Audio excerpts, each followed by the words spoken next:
রাজধানীর তেজগাঁও শিল্পাঞ্চল এলাকার ৭ রাস্তায় সড়ক অবরোধ করেছে ঢাকা পলিটেকনিকের শিক্ষার্থীরা। শিক্ষক নিয়োগে অনিয়ম বন্ধ সহ নানা দাবিতে সড়ক অবরোধ করে বিক্ষোভ করছেন তারা।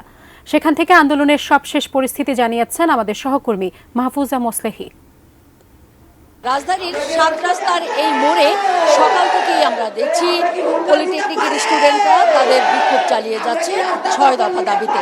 এই দাবির মধ্যে অন্যতম একটি দাবি হচ্ছে যে নন টেকনিক্যাল পার্সন যারা শিক্ষক হিসেবে আছেন এখানে তাদেরকে যেন হটিয়ে দেওয়া হয় এবং একই সঙ্গে তারা যে ৬ দফা দাবির কথা বলছেন সেখানে বারবারই উল্লেখ করা হয়েছে ২০২১ সালের বিতর্কিত নিয়োগপ্রাপ্ত সকল ইনস্ট্রাক্টরদেরকে কারিগরি অধিদপ্তর এবং সকল প্রতিষ্ঠান থেকে দ্রুত স্থানান্তর করতে হবে। ডিপ্লোমা ইঞ্জিনিয়ারিং কোর্স ৪ বছর মেয়াদি নিশ্চিত করতে হবে এবং প্রতি সেমিস্টার পূর্ণ মেয়াদের ৬ মাস করতে হবে। উপসহকারী প্রকৌশলী পদে ১০ম গ্রেডের ডিপ্লোমা ইঞ্জিনিয়ার ব্যতীত অন্য কেউ আবেদন করতে পারবেন না।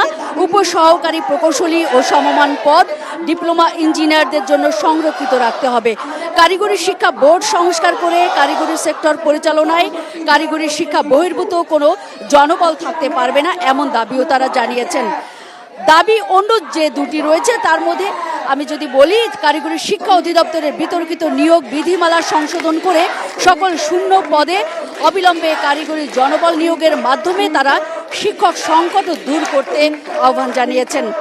অন্য যে দাবিটি রয়েছে, উচ্চ শিক্ষার সুযোগ বৃদ্ধির লক্ষ্যে ডিপ্লোমা ইঞ্জিনিয়ারিং ছাত্রছাত্রীদের জন্য প্রস্তাবিত 4টি ইঞ্জিনিয়ারিং কলেজে শতভাগ সিট কিন্তু নিশ্চিত করারও দাবি রয়েছে তাদের আজকের ৬ দফা দাবির মধ্যে।